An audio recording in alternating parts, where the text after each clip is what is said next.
చంద్రగ్రహణం అంటే ఏమిటి? గెలీలియో జ్ఞానబోధ భారత ప్రజలకి ఖగోళంలో జరిగే ఒక సంఘటన. చంద్రగ్రహణం గురించి అపోహలు తీసేద్దాం ఈ రోజున. చంద్రగ్రహణం అనేది విశ్వంలో జరిగే సంఘటన. భూమి యొక్క నీడ చంద్రునిపై పడేదే చంద్రగ్రహణం. నీ నీడ నిలబడినప్పుడు భూమిపై పడుతున్నట్లు పెద్దలు, ఆధ్యాత్మికవేత్తలు, జ్యోతిష్కులు, మంత్రగాళ్ళు, తంత్రగాళ్ళు అనేక మూఢాచారాలు, దురాచారాలు అనేకమైనవి భ్రమ కల్పించేవి ఉన్నాయి సమాజంలో, సంఘంలో అనుసరిస్తున్నారు ప్రజలు కూడా సమాజంలో. వాటిలో కొన్ని: తల్లి తండ్రి చనిపోయిన సంవత్సరం లోపే పెళ్లి చేయాలి యువకులకు. భార్య చనిపోతే సంవత్సరం లేదా 3 సంవత్సరాలకు ఆగాలి. కాకి అరిస్తే చుట్టాలు వస్తారు. ధ్వజస్తంభం నీడ ఇంటిపై పడకూడదు. తలగడపై కూర్చోరాదు. అరచేయి దురద పెడితే ధనలాభం. బల్లి మీద పడితే అశుభం.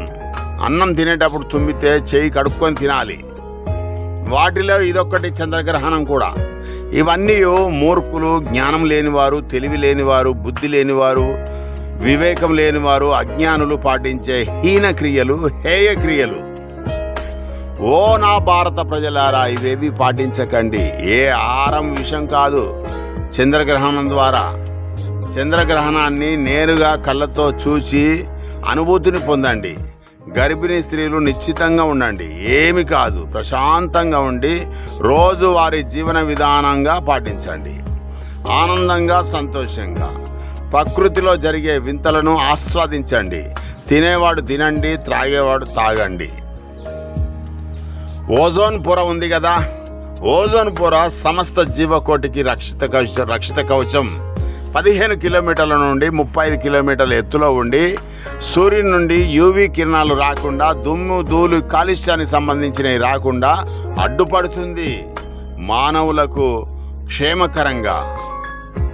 అశుభం కాదు, కాలుష్యం కాదు చంద్రగ్రహణం. ప్రకృతి ధర్మం. అదంతా నిశ్చింతంగా ఉండండి. ఆకాశంలో 15-35 కిలోమీటర్ల వరకు ఓజోన్ పొర ఉంది కదా.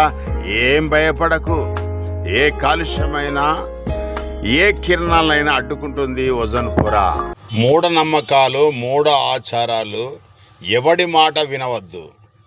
అపోహలు తెచ్చుకోవద్దు. ధైర్యంగా ఉండండి.